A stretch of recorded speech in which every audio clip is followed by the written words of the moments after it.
Fellow Lindeners, once again, it's a very good thing to be on the air via Mr. Ian Hall's program of Under the Microscope. I would like to use this medium this afternoon to talk to Linden and to talk to particularly those in Linden who are interested in self-development and development of their community. And I wish to take time out to refer Linden to something that was going on over the past 3 weeks. Now, I always say that politics for me means that if I am in a political party and a community supports a political party, then that political party is supposed to bring development to me and to that community. By development, I mean personal development, development of self, development of family, a better life for children, having your own home, developing yourself so you can own a car, having a decent garden, making sure that you have some money in the bank put away, and generally make sure that your children live better lives than you did. For me, politics is about making sure those things happen. But if you're involved in politics and the political party, and the politics and nor the political party does not bring development to you, they do not help you in circumstances, in times when circumstances are bad. They do not come to you with a program for development. Then the question is asked, why then do you continue to support this particular political party? And I am saying these things because I want to talk about a certain issue. Linden, as we know, has suffered since the decline of bauxite, since the fortunes of the bauxite industry has led to a decline in the social conditions of this community. Linden, however, has always supported a political party. And it was hoped that this decline that started when the former government led by the People's National Congress was in office, it was hoped that this party would have put together ways and means to alleviate some of the social sufferings brought about by the decline of bauxite. For reasons best known to themselves, they never did. Today, we are faced with a situation whereby the community, while it is not as poor as it used to be, there are severe pockets of poverty still remaining in Linden and Region 10. Now, Linden and Region 10 is a part of the regional system in Guyana. The regional system in Guyana was legally formalized in 1980. When the 10 regions were established in Guyana, the entire question of resources for each region was sorted out, and the inhabitants of each region were ensured that the resources in their region would have been utilized for their own self-development. Let us look at Guyana. Let us look at what we call the coastal regions. Regions 2, 3, 4, 5, 6. Those regions, the natural resources occurring in those regions is excellent arable agricultural land and access to the ocean whereby fish resources can be garnered. The inhabitants of these regions utilize these resources to the fullest. And these resources form the basis for their prosperity, as some of you may see it. Region 10, like some of the other hinterland regions, Region 10 has as the base of its resource bauxite, gold, diamonds, other minerals, and an abundance of forest. So the forest resources form part of our base of natural resources, so to speak. The question must be asked, why then hasn't successive governments, I mean governments from the PNC time and this current government that is currently the PPP civic government, why hasn't either of these two governments thought it fit to sit down with the people of Region 10, with the elected representatives of the people of Region 10, and work out a mechanism to ensure that the proceeds from the sale of the resources of this region are in fact utilized by the inhabitants of this region directly. Let me give you a few examples, Linden. Number one, nobody in Linden or Region 10 was ever involved in the negotiations of the successive investment agreements since nationalization. None. Not for when it was owned by Guy Mine, not for when it was owned by Omai, nor currently owned by Bosai. And the same thing goes for the bauxite company in the Borbis area that is now run by Rusal. No representative of Region 10 sat down around the table with the government, successive governments, not only the PPPC government, the PNC government as well. None of them attempted to ensure that a mechanism was put in place to ensure that the people of this region benefit from these resources. And I'm specifically referring to bauxite here. It could have been easy. It wasn't difficult. It's not rocket science.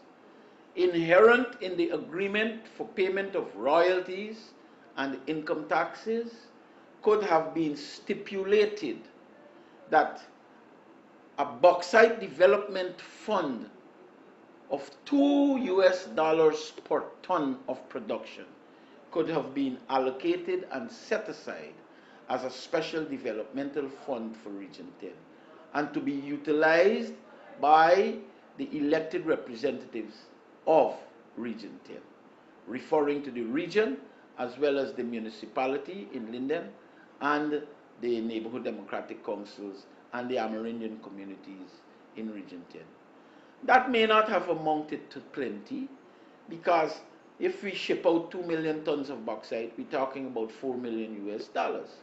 In sum, that amounts to about 800 and something million Guyana dollars. That may not appear to be much, but that would have made a very big impact.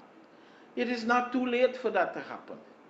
And I wish that the leaders, particularly the leaders of Region 10, who in fact have been elected by the people to represent them, I hope that they can come up with a tangible, workable program that they can discuss with this government to try and implement, so that from the bauxite resources, something can accrue to this community. The other set of resources I was talking about earlier is the forest. And the forest resources, we need to talk about the forest resources and go back in history. Small loggers in Region 10 did not exist prior to 2001. Small loggers in Region 10 used to be locked up and jailed. 2 or 3 bags of coals at the side of the road, officers used to seize it. People used to go, I know one case where a person in Rockstone, the wood on his house was taken off and seized because he cut it without permission. And the so-called big operators, they were involved in destroying the small loggers. In 2001, the government agreed with me and the group which I led that it is time for the people of Region 10 to start to share at least in the forestry resources. And the first plot of land was given, prime forested land, to the Region 10 Forest Producers Association. 44,000 acres, that was. But that was in 2001. Today, we are in 2014. And while only 44,000 acres was given in 2001, today, in 2014, the Guyana government, through the Guyana Forestry Commission, has transferred to residents of Region 10 in excess of 900,000 acres of prime forested land. Resources that are in Region 10, that belong to Region 10, people of Region 10 now have access to this resource for them to utilize as best they can. There are two aspects to these resources that I want to talk about. One, quite recently we saw in the Kaituo news a big expose, so-called expose, about what is going on in the forestry sector in Region 10. 99.9% of that so-called expose is based on untruths and raw lies, because none of the things that exposed and the way it was written, in fact, are true. Let me give you some examples. Prior to 2009, 2010, up to 2011, the forestry sector for the small loggers in Region 10 was terrible, and it was in the doldrums. The persons who were associated with it could not have made two ends meet, because the prices that they got for their logs, they were forced to sell their logs and their produce to local big timber magnates, and they would measure you hard. The boys in the industry will know what is measure you hard. In fact, it means you will take 12 green heart piles to the market, and when you discharge it, they say they reject 3, and they only pay you for 9, and that 9 can't cover your expenses. And that has been happening more and more and more and more. But since the Chinese came on board, the Chinese found the uses for species that were never used before, that we used to cut up and make firewood. And the Chinese changed the playing field. Whereas small loggers never used to have access to heavy equipment, skidders, tractors, logging trucks, those things cost quite a lot of money. Small loggers never used to have access to them. The Chinese brought these equipment in and allowed them to be used by the small loggers on a rental basis, and they deduct the cost for this equipment from the final price that they pay. And this facility enabled the small loggers in Region 10 to grow and to grow and to grow. And we continue to grow to the extent that applications for membership is burgeoning. When I say burgeoning, I will give you an example. The Linden Association has on its records about 90 members. The Blueberry Hill Association has on its records about 50-something members. But in its application bank, Linden has about 200 applicants waiting to join. Blueberry Hill has about another 70 in their application bank waiting to join. But they cannot join because we need more land and we need to have a higher allowable cut. These are issues we are discussing with the Guyana Forestry Commission. And the reason why there is this movement, there is this economic groundswell that is occurring in the timber industry is because of the presence of the Chinese. 90% of the logs that were shown in Kaituo News are logs that have been purchased by the Chinese from small loggers at beautiful prices.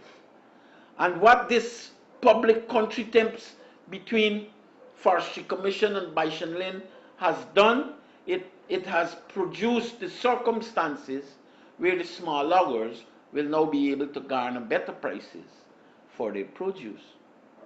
So you see, the Chinese coming to Guyana and working in the timber sector has been a blessing. They do not destroy the forest as it is said, because Region 10 we are way below the allowable cut. We are now negotiating with the Forestry Commission to be given more lands so we can bring more people on board. We can accept more membership. The associations can grow. People are now beginning to earn money from these associations in a big way. You have associations in Kokwani, in Rockstone, 58 Mabura Road, 47 Mabura Road, all the Amerindian communities on both rivers, Demerara and Borbis rivers, even on the Essequibo River. So in Region 10, logging is what I will say the lifeblood of our economy. Thousands of people are involved in logging, directly or indirectly. And for Kaichor News, in pursuit of some political vendetta. Kaichor News, or I should call them by their real street name, Laichor News, in pursuit of some wicked, nefarious political agenda, is going to create hysteria in the society to cause even leading political contenders like Joseph Harmon of the APNU, causing him to say publicly that Baishan should shut down, not realizing that if Baishan should shut down, thousands of people will be out of bread. People who voted for his party, his constituents, people who at this point in time are expecting a higher price for their produce so that they can be able to do better things for themselves. This Joseph Harmon is calling for Baishan to shut down. And you know why he's doing that? Because he is out of touch with what goes on in Linden and Region 10. He doesn't know what is going on. They only come here at election time. At election time, you see a proliferation of these so-called leaders. They come and ask for your vote. And you generally in Region 10 willingly give your vote to them. And after they get the vote and they do what they have to do, they're gone. You ain't seeing them back till the next election cycle. Elections are now in the air. And anytime elections are called, you're going to see they're going to come back. They're going to come and go in the villages and keep meeting and whip you up until you vote for them. But ask them what they're bringing. So when Joe Harmon calls for Baishan to shut down, he has spoken without any knowledge of the timber industry and how it is responsible for the little economic buzz that you see and that you hear about that is occurring in Region 10. It is not about bauxite. It is about itinerant miners who leave and go to the respective gold fields and send money back home to their parents, and it is logging. Logging. And the people who sit in Georgetown, look, the other day I was reading something where Christopher Ram went on the Ituni Road. He went to Ituni and he came back and he wrote an article and he says that Ituni is in the doldrums. Ituni is a very backward community. Ituni is suffering. Every single person in Ituni depends on logging for their livelihood. Those of you who knew Ituni 10, 12 years ago and go back to Ituni today, you look at the buildings, you look at the vehicles under almost every home, you look at the tractors, you look at the way Ituni is developing, and then tell me that Ituni is in the doldrums. Yesterday, I was at a meeting in Ituni, and the people of Ituni are angry, and they would wish to respond to Mr. Christopher Ram. You understand? They do not understand the essence of the timber sector in Region 10. And who has been quietly working with the loggers in Region 10 to improve their lives? Mr. James Singh and the gallant team that he leads at the Guyana Forestry Commission. They have been interacting with us almost on a daily basis, meeting with us, solving our problems, helping us with the buyers, doing all sorts of things to ensure that the timber industry in Region 10 grows. That is what has been happening. And I have one more reference to make about politics and political parties. The government, the PPP government, like I said, has given to Region 10 in excess of 900,000 acres of prime forested land. The PPP government, through the Forestry Commission, did that. That is fact. You don't have to like me to accept that. You don't have to like the PPP to accept that. You can keep cussing the PPP, but the fact is they have given this land to Region 10. What does the opposition do? What does the PNC and the APNU do? They should now come in and talk to their constituents and try to use their contacts that they have overseas, try to use those contacts to bring in investment, to buy equipment, so that their constituents can harvest this forest that was given to them by the government. That is what they should do. But nobody was doing that. The Chinese came and did that. And now the opposition, the PNC and the APNU, wants the Chinese to go. Wants the Chinese to go. Whereas I agree that when Bai Shenlin came in first, they did not do things the way they should have done it, and they may have raised the ire of certain persons in the community. But we need political leaders in Region 10 who understand that their principal job is to encourage investment in this region so that jobs could be created for the man out there who needs the job, the man and woman who needs the job. The regional chairman cannot say, as he has said, that if Bosai wants to go, they could pack up and go. He can't make such an irresponsible statement, because if Bosai packs up and go, thousands of people are going to be affected. The community, the economy of the community is going to die. The regional chairman, if he has problems with Bai Shenlin and the way and what transpired with the road, I mean the road at Moblissa and all of that, and the land at Concepcion, he needs to sit with the correct government agency and work this out. You cannot operate in such a way that you discourage foreign investors. Linden, Bai Shenlin is going to spend $87 million in constructing the largest wood processing plant in this part of the world. $87 million. They have already started to clear the land, and works have actually begun on putting in the foundation. A factory like this, a processing plant like this, will take 3-4 years to build. It's not going to happen overnight. But it has started. And when you see the level of furniture made by Bai Shenlin in China and brought back to Guyana with Guyanese wood, you will begin to understand the significance of this investment. Now, if I was the chairman of Region 10, I would have ensured that whatever disagreement I have with Bai Shenlin, I would settle it and encourage them to bring investment to this region. Not only Bai Shenlin, many other investors.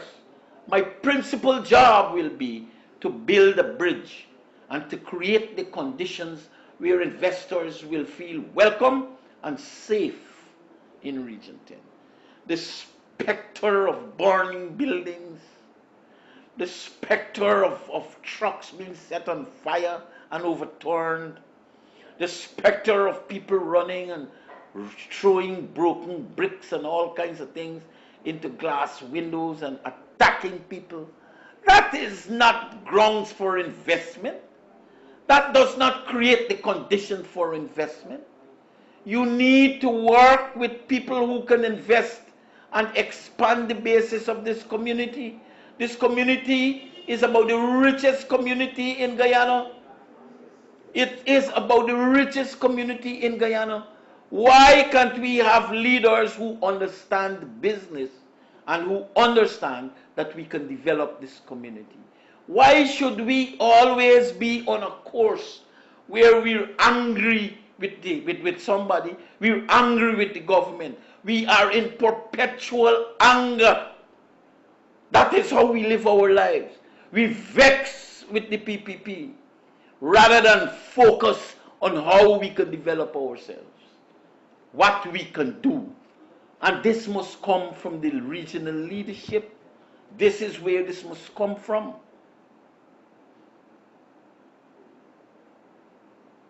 Logging is setting the tone. Logging will provide the leadership. Logging will show the way towards development in this region. And as I speak, we are putting together the mechanisms for the rebuilding of the Linden-Kokwani Road. The rebuilding of the Linden-Kokwani Road. Within a few weeks, you will begin to see serious road building equipment along that road. And this is an effort that is going to be led by the communities of Region 10. Aroima, Kokwani, Ituni, Linden. The loggers in these communities are going to spearhead the reconstruction of this road with assistance from a number of big businesses and government. We're going to build this road and we're going to maintain this road after it is built. You know why? Because we are the road users. We have formed an organization called the Linden Kokwani Road Users Association. And God spare life, after the end of 2014, this year, no more shall the Linden Kokwani Road be an agonizing trip. No more. We will do it and we will maintain it. I am not Sparrow. But they say when madman say you pelt you, he don't get brick in his hand. But now that I am talking to you, the plans for this project are well advanced. Well advanced. And we will do it. Because everybody that we talk to is going to cooperate, is cooperating, is pledging this and pledging that. Everybody. We don't have to go and fight to develop. We can develop without fighting. And that is the kind of thing we want in Region 10.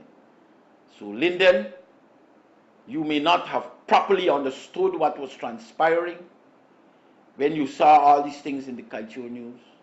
But I wish you to know that the Guyana Forestry Commission, for me, is the best run government agency in this country. And those of you who understand the jungle and have ever seen the Forestry Commission officers in the jungle, you will respect them.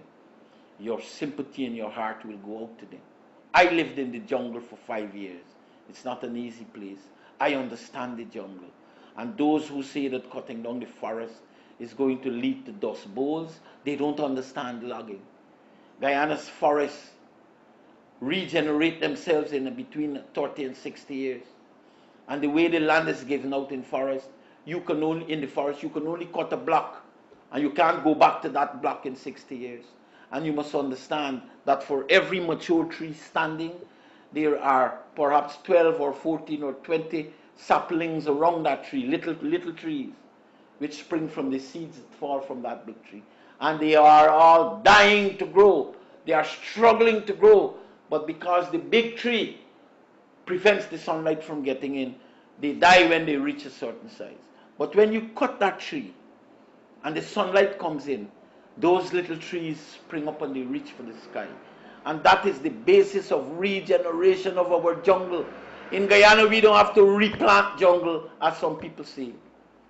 So in our hands, Lindeners, lie the resources for our growth and development. We need to set our face strongly against strife and problems and war and hate and bitterness. Set our face strongly against that and ask yourself, how can I develop myself? What can I do? I am unemployed. How can I grow? Where can I go? and then start to test the institutions of your regional democratic council. Go to your regional chairman and ask how you can grow. Demand for him that he prepares a development program that involves you so that you can develop and grow. And I guarantee you, if we can inject a new spirit into Linden, a spirit of growth and development and positiveness, in 5 years, Linden will be unrecognizable in terms of development. And I know we can do it. Thank you very much for listening.